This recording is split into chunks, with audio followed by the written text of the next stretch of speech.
स्वागत है आप सभी का अपने YouTube चैनल के आर ट्यूशन क्लासेस में। मैं हूं आपका दोस्त कमल सिंह वेद। आज हम क्लास 9 का सेकंड चैप्टर डिस्कस कर रहे हैं, क्या हमारे आसपास के पदार्थ शुद्ध है। तो चलिए हमारी वीडियो को स्टार्ट करते हैं। वीडियो को पूरा देखना ताकि इस चैप्टर को आप और अच्छे से समझ पाओ। तो देखिए, पदार्थ के हम कणों के बारे में हमने पिछले चैप्टर में पढ़ा था। इस चैप्टर में हम पढ़ेंगे कि पदार्थ, शुद्ध पदार्थ क्या होते हैं और अशुद्ध पदार्थ क्या होते हैं।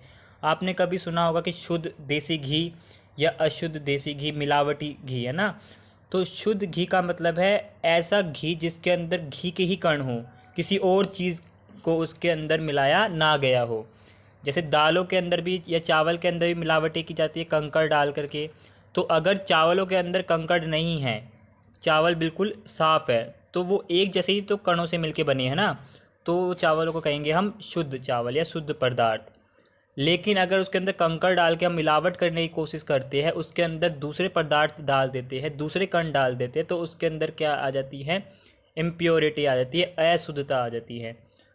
तो शुद्ध पदार्थ एक ही प्रकार के कणों से मिलके बनता है, यहाँ पे लिखा हुआ है आपकी इसमें। अब मिश्रण क्या है? मिश्रण एक ऐसा पदार्थ होता है जो दो या दो से अधिक तत्व या अधिक कणों से मिलकर बनता है। ठीक है, जैसे कि उदाहरण है आपका वायु। वायु के अंदर कई सारे कण होते हैं बेटा। देखो, हाइड्रोजन गैस होती है, नाइट्रोजन गैस होती है, सबसे ज़्यादा नाइट्रोजन गैस है, ऑक्सीजन गैस है, कार्बन डाइऑक्साइड गैस है, और भी गैसेस हैं, जल वाष्प है, धूल के कण हैं। ठीक है, ये सब वायु के अंदर आते हैं। ऑक्सीजन, नाइट्रोजन, ये सब इसके भाग हैं। अब देखो, मिश्रण के प्रकार। मिश्रण भी दो प्रकार के होते हैं, एक तो समांगी मिश्रण होते हैं, एक विषमांगी मिश्रण होते हैं।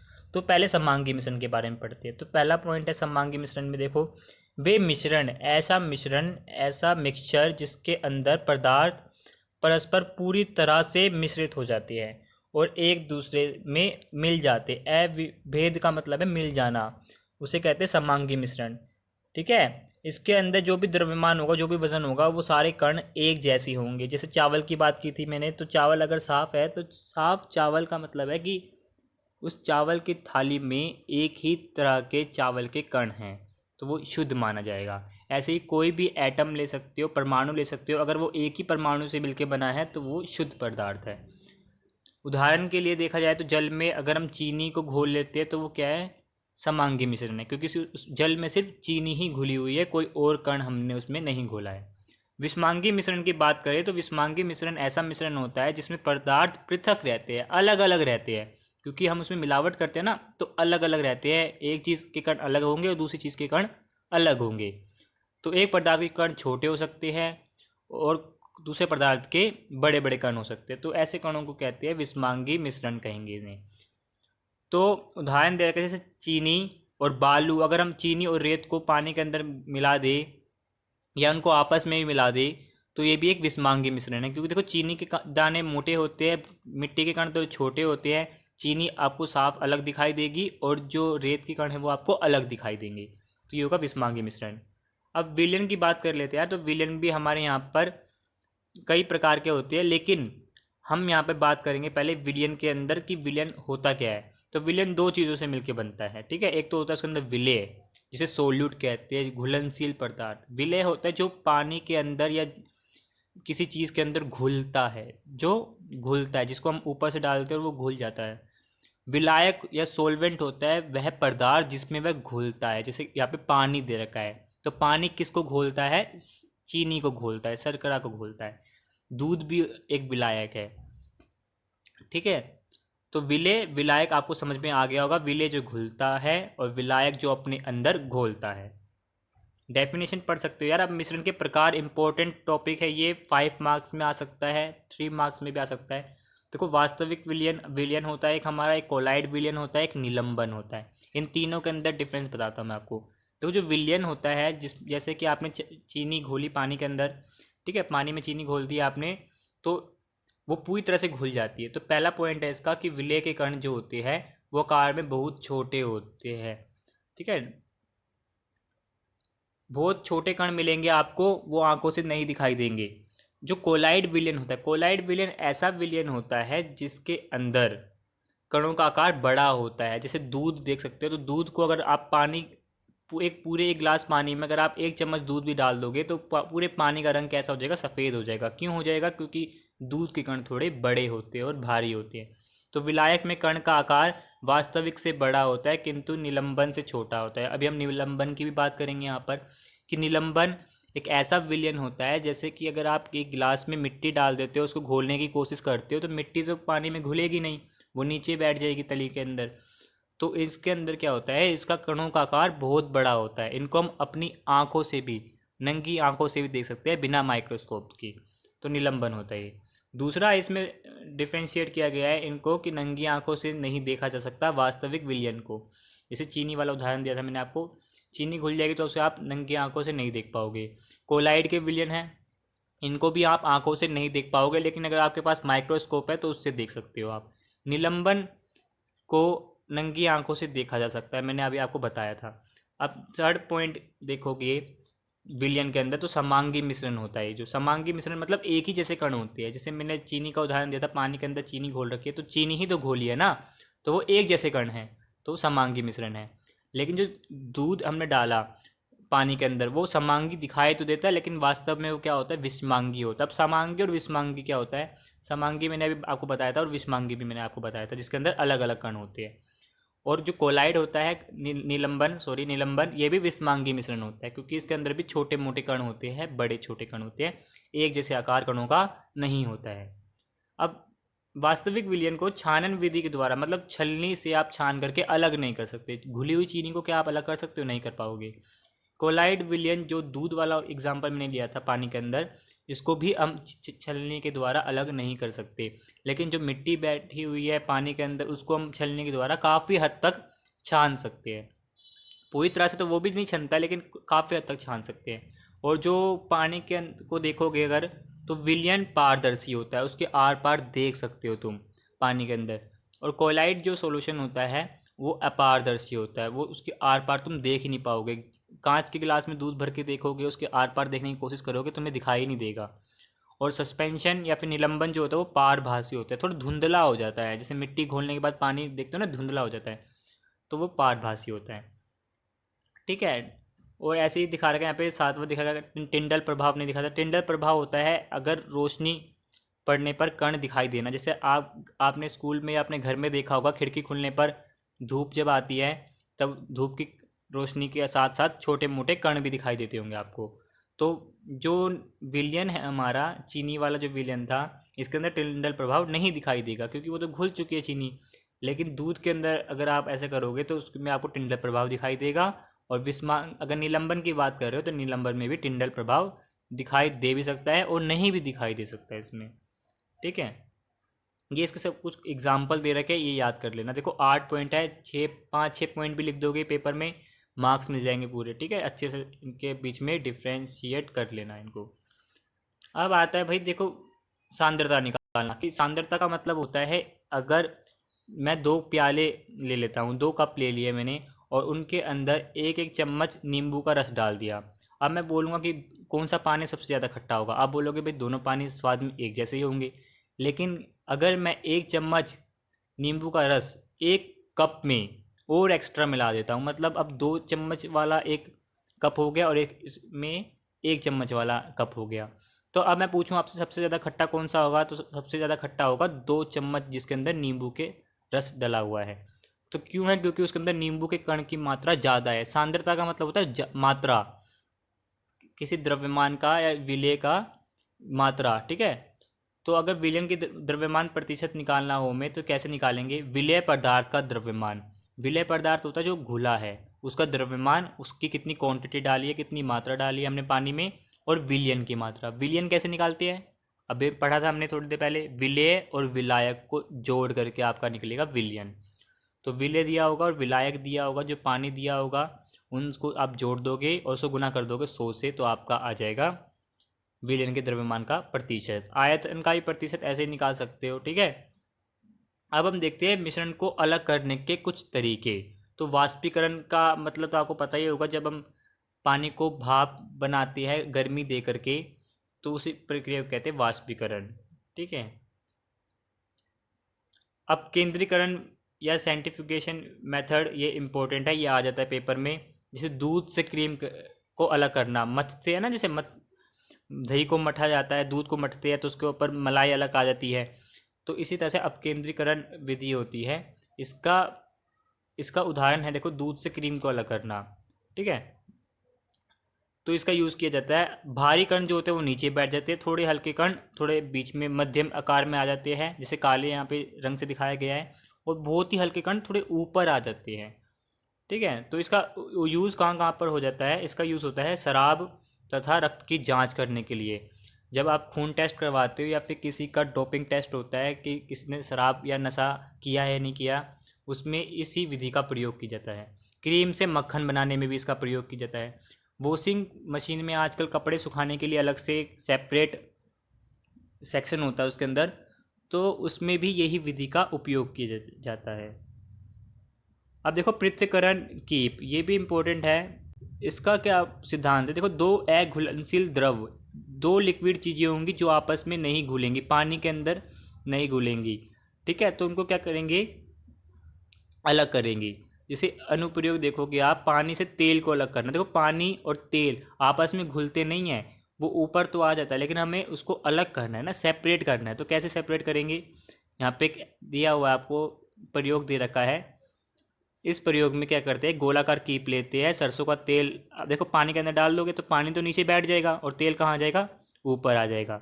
तो स्टॉप कोर्क यहाँ पे जो यहाँ पे चित्र बना हुआ है, इससे क्या करते हैं? हम पानी को जब तक चलाते रहते हैं जब तक कि पानी का लेवल, पूरा पानी नीचे वाले बीकर में ना आ जाए। जब ऊपर का तेल, थोड़ा तेल ऊपर रह जाता है, तब हम कोर को दोबारा से बंद कर देते हैं, तो पानी हमारा नीचे आ जाता है और तेल हमारा कीप के अंदर ही रह जाता है। फिर है ऊर्ध्वपातन। ऊर्ध्वपातन मैंने आपको बताया था कि ठोस अवस्था से सीधे गैस में बदल जाना। ठीक है, इसमें हम किस पदार्थ को अलग करेंगे? ठोस पदार्थों को। ठीक है, जो दो पदार्थ दिए होंगे उनको हम अलग करेंगे। जैसे यहाँ पे दिया हुआ है अमोनियम क्लोराइड, या कपूर का भी आप एग्जाम्पल ले सकते हो इसको। अगर आप कपूर है या अमोनियम क्लोराइड और नमक है, ठीक है, इनको, इनका मिश्रण है, और अगर आप इनको गर्म करते हो, गर्म करोगे तो क्या होगा? अमोनियम क्लोराइड भाप बन के उड़ेगा। ठीक है, और भाप बनने के बाद उड़ेगा तो यहाँ पे कीप से बाहर निकलने की कोशिश करेगा वो, लेकिन आप क्या करोगे? रुई लगा दोगे उसके ऊपर गीली करके, तो जो भाप होगी वो गीली रुई से ठंडी हो जाएगी, और ठंडी होने के बाद सतह पर यहाँ पर चिपक जाएगी। तो अमोनियम क्लोराइड जो होगा वो ऊपर जा कर के यहाँ ऊपर जाके चिपक जाएगा, जैसे कि आप यहाँ पे साइड में देख पा रहे होंगे, और जो नमक है वो नीचे डिश में रह जाएगा। तो इस तरह से आप दो चीज़ों को अलग भी कर सकते हो ऊर्ध्वपातन विधि के द्वारा। इसका अनुप्रयोग क्या, कहाँ करते हैं हम? कपूर, नेफ्थलीन की गोलियां, आयोडीन और अमोनियम क्लोराइड को ऊर्ध्वपातन द्वारा हम अलग कर सकते हैं। इनके एग्जाम्पल है भाई, याद कर लेना, पेपर में पूछ लिए जाते हैं। क्रोमेटोग्राफी के बारे में पढ़ते हैं अब हम। तो क्रोमेटोग्राफी क्या करती है? कोई रंगीन यौगिक, मतलब कि रंगीन डाई की तरह आप मान सकते हो, अगर उनको अलग करना हो, कई सारे कलर्स को आप मिक्स कर दो और उनको अलग करना हो, तो हम क्रोमेटोग्राफी विधि का यूज़ करते हैं। इसके अंदर हम बेसिकली एक पेपर लेते हैं जिसका नाम होता है फिल्टर पेपर। ठीक है, या सोखता पेपर भी कह सकते हैं उसको हिंदी में। उसके ऊपर आप एक लाइन लगा सकते हो, उस लाइन, फिर एक बीकर में पानी लोगे, ठीक है, या कांच के जार में पानी ले लो, और उस पानी को क्या करोगे? उस लाइन तक टच करवाओगे, और उस लाइन पर ये आपको स्याही लगानी है, जो कि आपका मिश्रण होगा कई सारे रंगों का। जब आप उसको लाइन से टच करवाओगे तो सोखता पेपर, फिल्टर पेपर क्या करेगा? उसको सोखेगा पानी को, तो पानी ऊपर की तरफ बढ़ना शुरू हो जाएगा, और जब पानी ऊपर की तरफ बढ़ना शुरू होगा तो आपको रंग जो घुले हुए थे वो फिल्टर पेपर पर अलग अलग रंग आपको दिखाई देने शुरू हो जाएंगे। इसका अनुप्रयोग कहाँ कर सकते हैं? ये यूज़ कहाँ होती है? रंगों या फिर जो डाई होती है उनको अलग करने के लिए इसका यूज़ किया जाता है। क्लोरोफिल से रंजक अलग करने के लिए, क्लोरोफिल बेसिकली पत्तियों में पाया जाता है, तो साइंटिस्ट जब उसकी एक्सपेरिमेंट करते हैं तो क्लोरोफिल निकालने के लिए इसका यूज़ करते हैं। खून से ड्रग अलग करने में, ठीक है, डोपिंग टेस्ट अभी खिलाड़ी का यहाँ पे बताया गया था, तो खून का क्या करते हैं? वो खून में वो ड्रग्स की मात्रा देखते हैं कि किसी खिलाड़ी ने कितना ड्रग्स लिया। अगर ड्रग्स लिया होता है तो उसे खेल से बाहर निकाल देते। ये आप 11th-12th क्लास में फिजिकल एजुकेशन में पढ़ोगे। सिक्स्थ है आपका आसवन विधि, डिस्टिलेशन होता है आपका। दो ऐसे कंपोनेंट्स होंगे, ठीक है, जिसका एक, जिनमें से एक का क्वथनांक दूसरे से कम होगा। क्वथनांक मैंने बताया था उबलने वाला पॉइंट, ठीक है। अब जैसे पानी और एसीटोन है, एसीटोन होता है आपका थीनर, अगर आप इनको गर्म करेंगे तो एसीटोन का जो क्वथनांक है वो थोड़ा कम है जल के मुकाबले, तो वो जल्दी वाष्पीकृत होगा। ठीक है, वाष्पीकृत होकर क्या हो जाएगा, फिर वो यहाँ पे आएगा इस परख नली के अंदर, और कहाँ इकट्ठा हो जाएगा, ये बीकर के अंदर एसीटोन। और जो हमारा जल होगा वो थोड़ी देर बाद गर्म होना शुरू होगा, और फिर वाटर आउटलेट से, जल निकास से वो बाहर निकल जाएगा, जो जैसा कि चित्र में दिखाया गया है। प्रभाजी आसवन विधि भी इसी तरह का कार्य करती है। प्रभाजी आसवन विधि तेल को शुद्ध करने वाली मशीनों द्वारा क्रूड ऑयल को अलग करती है। ठीक है, जैसे कुछ एग्जांपल्स दे रखे, ऑक्सीजन द्रव नाइट्रोजन ऑर्गन को वायु से अलग करती है। जैसे अभी आपने कोरोना वायरस में देखा होगा कि ऑक्सीजन कैसे बनाई जाती है ना, तो यही फॉर्मूला बनाया जाता है, ऑक्सीजन गैस को अन्य गैसों से अलग किया जाता है वायुमंडल में। तो इसमें प्रभाजी आसवन विधि का प्रयोग किया जाता है गैसों को अलग करने के लिए। क्रिस्टलीकरण, क्रिस्टलीकरण क्या होता है, क्रिस्टलीकरण बेसिकली किसी मिश्रण की जो इम्प्योरिटीज़ होती है, अशुद्धि होती है, उसको अलग करने के लिए यूज़ किया जाता है। ठीक है, उसको इतना घोलते रहना चाहिए आपको, जैसे अगर आप पानी के अंदर चीनी डाल रहे हो, उसको गर्म कर रहे हो, फिर उसको और चलाते रहो, पानी को गर्म करके रखना है आपको, पानी को घुमाते रहो, उसके अंदर और चीनी डालते रहो, फिर घुमाते रहो, पानी को हिलाते रहना है आपको, तापमान देते रहना है, चीनी डालते रहना है आपको, मतलब चाशनी से बना देनी है आपको। फिर एक टाइम ऐसा आएगा कि उसके अंदर चीनी घुलना बंद हो जाएगी। जब आप उसको फिर उतार देते हो, जब वो पदार्थ ठंडा हो जाता है, चाशनी ठंडी हो जाती है, तब आप देखोगे उसके अंदर कुछ गांठें बन जाएगी, थोड़ा सख्त हो जाएगा पत्थर की तरह वो, है ना, तो उसे वो कहेंगे क्रिस्टल। तो जो क्रिस्टल होगा वो शुद्ध पदार्थ होंगे, और जो बाकी अशुद्ध पदार्थ होंगे वो अलग पतीले में ही, या जिसमें आप उबालोगे उस चीज़ को, वो अलग हो जाएंगी। ठीक है, तो अब वाष्पीकरण से क्रिस्टलीकरण क्यों अधिक बेहतर है। देखो, वाष्पीकरण से क्रिस्टलीकरण कुछ कारणों से उत्तम है। कुछ विशेषता है वाष्पीकरण की, वो यहाँ पे दी गई है कि कुछ ठोस पदार्थ भी विघटित हो जाता है गर्म करने पे, क्रिस्टलीकरण में ना, और कुछ गर्म करने पर चीनी के समान झुलस भी जाता है, कुछ बार ठोस पदार्थ जल भी जाता है क्रिस्टलीकरण में, लेकिन वाष्पीकरण में ऐसा नहीं होता। छानने के बाद भी अशुद्ध विलय पदार्थ को विलायक में घोलने पर विलयन में कुछ अशुद्धियाँ रह सकती हैं। ठीक है, वाष्पीकरण से पूरी की पूरी अशुद्धियाँ दूर हो जाती है, लेकिन क्रिस्टलीकरण में पूरी अशुद्धियाँ दूर नहीं हो पाती। अब यहाँ पे दिया गया है आपका भौतिक और रासायनिक परिवर्तन। यहाँ पे वाटर सप्लाई के बारे में दे रखा है, इसको आप अपनी एनसीईआरटी बुक में पढ़ सकते हो, और एनसीईआरटी बुक में पढ़ के आप कमेंट सेक्शन में मुझे बता सकते हो कि आपको उसमें से समझ में आया या नहीं आया। देखो, ये वैसे बेसिक सा था, ठीक है, इसलिए मैं इसको समझाना नहीं चाहता हूँ। आपको पता भी होगा कि पानी जो है नदियों से लाया जाता है, नदियों से फिर वो सप्लाई के लिए जाता है, जहाँ पे उसकी रिफाइनरी होती है, पानी साफ़ की जाता है, और फिर उसके बाद आपके घर तक पहुंचाया जाता है। अब भौतिक रासायनिक परिवर्तन मैं आपको बता रहा था, तो भौतिक परिवर्तन ऐसे परिवर्तन होते हैं जिनको उत्क्रमित किया जा सकता है, मतलब कि रिपीट किया जा सकता है, रिवर्स किया जा सकता है। जैसे कि अगर आप पानी को जमा रहे हो, उसकी बर्फ़ जमा रहे हो पानी को फ्रिज में रख करके, तो उसी बर्फ़ को वापस भी तो पानी में कन्वर्ट कर सकते हो ना। बर्फ़ को निकाल दो, थोड़ी देर रूम टेम्परेचर पर रख दो, अपने आप ही वो क्या हो जाएगा, पानी में बदल जाएगा। तो ये उत्क्रमित हो सकता है भौतिक परिवर्तन, ऐसे परिवर्तन जिनको हम रिवर्स कर सकते हैं। लेकिन रासायनिक परिवर्तन क्या होता है, ये अनुत्क्रमणीय होते हैं, मतलब कि इनको रिपीट नहीं किया जा सकता। जैसे दूध को अगर आप फाड़ करके दही बनाते हो या पनीर बनाते हो, तो पनीर या दही से आप वापस दूध नहीं बना सकते, समझे। सेकंड पॉइंट है भाई, भौतिक परिवर्तन के दौरान कोई नया पदार्थ नहीं बनता। जैसे आपने पानी को फ्रिज में रख करके उसे बर्फ़ बनाया था, तो उससे पानी और बर्फ़ में कोई अंतर तो नहीं है ना, बर्फ़ भी पानी है और जो पानी है वो तो है ही। रासायनिक परिवर्तन में क्या होता है, नया पदार्थ बनता है। जो दूध है वो एक सेपरेट, अलग अपने आप में एक पदार्थ है, और जो दही बनी है उसके अंदर दूध की कोई भी विशेषता नहीं है। दूध तो मीठा होता है, लेकिन दही के गुण कैसे होते हैं, खट्टे होते हैं, क्योंकि उसके अंदर एसिड होता है। थर्ड पॉइंट है भाई, बहुत कम मात्रा में ऊष्मीय तथा प्रकाश ऊर्जा निकलती है या ली जाती है, बहुत ही कम एनर्जी अब्जॉर्व होती है इसमें। लेकिन रासायनिक अभिक्रिया में बहुत बड़ी मात्रा में, ह्यूज क्वांटिटी में हीट और एनर्जी रिलीज भी की जाती है और अब्जॉर्ब भी की जाती है। जैसे कि यहाँ पे एग्जांपल दे रखा है बर्फ़ का पिघलना भौतिक परिवर्तन में, और रासायनिक परिवर्तन में दे रखा है आपका लकड़ी का जलना। अब तत्व देखो, तत्व एक शुद्ध पदार्थ जिससे ना तो साधारण पदार्थों में तोड़ा जा सके, ना ही किसी ज्ञात भौतिक व रासायनिक क्रिया के द्वारा हम उसको अलग अलग पदार्थों में बना सके, उसे तत्व कहते हैं। मतलब एक ऐसा कण जिसको हम डिवाइड ही ना कर सके, अब उसके और छोटे कण ना हो सके, उसे कहेंगे हम तत्व या एलिमेंट। जैसे लोहा, Fe या सोडियम।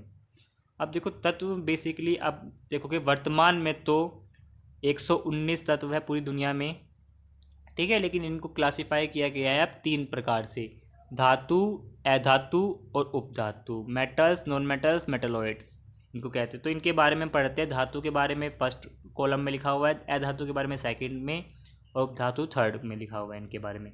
देखो धातु या धातु के बारे में 8th में ही पढ़ा होगा आपने। धातुएं चमकदार होती है, और जो अधातु होती है ये चमकदार नहीं होती है। उपधातु, उपधातु ऐसे तत्व होते हैं जो धातु और अधातु के बीच के गुण दिखाते हैं, मतलब दोनों के गुण दिखा देते हैं। ये कभी चमकते भी है, कभी नहीं भी चमकती है ये चीज़ें, ठीक है। धातु चमकती है, अधातु नहीं चमकती है।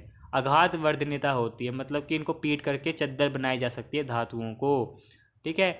और जो अधातु होती है जैसे कि कोयला, इनको पीटा नहीं जा सकता, ठीक है। और इनके अंदर तन्यता नहीं होती है। तन्यता होती है बेसिकली तार बनाना, खींच करके तार नहीं बनाया जा सकता अधातु को। ये भंगुर होती है, मतलब कि अगर इन पे चोट मारेंगे तो ये टूट जाएंगी।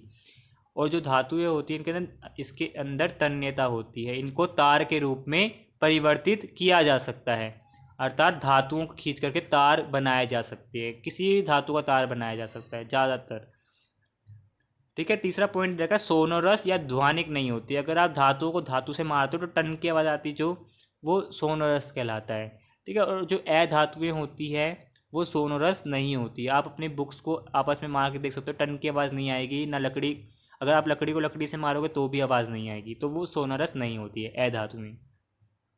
धातुएं ऊष्मा की और विद्युत की सुचालक होती है, जबकि अधातुएं कुचालक होती है, ग्रेफाइट जो होता है उसके अलावा, ठीक है। ये असम्पशन है, एक अपवाद दे रखा है यहाँ पर। अब एग्जाम्पल दे रखा है यार, धातुओं का सोना, लोहा, ये एग्जाम्पल लिख सकते हो आप। अधातुएं में आप गैसों का उदाहरण दे सकते हो, ऑक्सीजन, नाइट्रोजन, फॉस्फोरस, ठीक है। और उपधातुओं का भी उदाहरण दे रखा है, बोरोन, सिलिकॉन और जर्मेनियम। तो इनको आप इस तालिका को याद कर सकते हो, ये आपके सपोर्ट मटेरियल में दे रखा है और एग्जाम पॉइंट ऑफ व्यू से बहुत इंपॉर्टेंट है। अब मिश्रण तथा यौगिक में अंतर, ये लास्ट आपका टॉपिक रह जाएगा। देखिए मिश्रण और यौगिक, मिश्रण क्या होता है? तत्व या यौगिक केवल मिश्रण बनाने के लिए मिलते हैं। दो तत्व होंगे, वो आपस में कंबाइन होंगे और क्या बनाएंगे? मिश्रण बनाएंगे। जैसे कि आप देख सकते हो, जैसे मैंने आपको चीनी का उदाहरण दिया था, चीनी और मिट्टी का उदाहरण दिया था। उनको अगर हम मिलाते हैं, दो तत्वों को मिलाते हैं, दो चीज़ों को मिलाते हैं, तो आपस में मिश्रण बनाते हैं।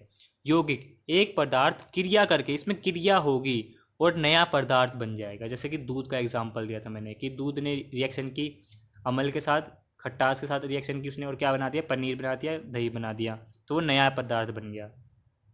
मिश्रण में कोई नया पदार्थ नहीं बनता। सेकंड पॉइंट है यार, किसी एक पदार्थ का निर्माण नहीं करता ये, ठीक है ना, कोई नया चीज़ नहीं बनती, वही वाली बात है इसमें। और सेकंड इसमें दे रखा है कि इसमें नया पदार्थ बनता है, उसका संगठन सदैव स्थायी रहता है, उसको वापस हम रिवर्स नहीं कर सकते।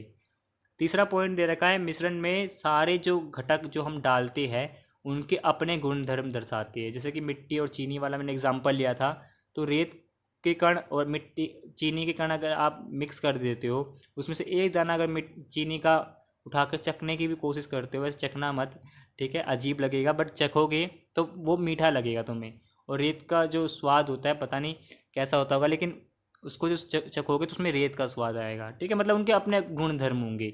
लेकिन जो यौगिक है, उनके जो जो नया पदार्थ बनेगा उसके गुणधर्म पूरी तरह से अलग हो जाएंगे। जैसे दही वाले केस में था, ठीक है ना, दूध का कुछ भी गुण नहीं है उसके अंदर, दही के अंदर। चौथा पॉइंट देखोगे तो घटकों के भौतिक विधियों द्वारा हम इसको अलग कर सकते हैं। भौतिक विधियों के द्वारा हम इनके घटकों को, इनके कंपोनेंट्स को अलग कर सकते हैं। जैसे चीनी और मिट्टी को भी हम छान करके इनको अलग किया जा सकता है। यौगिकों को केवल विद्युत रासायनिक प्रक्रिया के द्वारा ही हम कर पाते हैं, या फिर रासायनिक प्रक्रियाओं के द्वारा इनको अलग कर सकते हैं। अब इनके एग्जाम्पल दे रखा मिश्रण का, जैसे लोहा तथा गंधक का मिश्रण, Fe, और गंधक होता है सल्फर तुम्हारा, ठीक है, सल्फर का मिश्रण। यौगिक अब इसमें देखो, इसमें भी दे रखा है कि सल्फर और लोहा आपस में क्रिया करके आयरन सल्फाइड बनाते हैं। आयरन सल्फाइड को हम अलग नहीं कर सकते, वो एक नया ही पदार्थ बन गया यहाँ पर। ठीक है, तो बेसिकली यही था तुम्हारा चैप्टर। अगर वीडियो अच्छी लगी हो तो लाइक कर देना, शेयर कर देना अपने दोस्तों के साथ। और अगर थोड़ा समझ में नहीं आया है तो भाई एक बार और रिवाइंड करके 2x की स्पीड पर आप इसको देख सकते हो। चैनल पर नए हो तो चैनल को सब्सक्राइब कर देना। मिलेंगे आप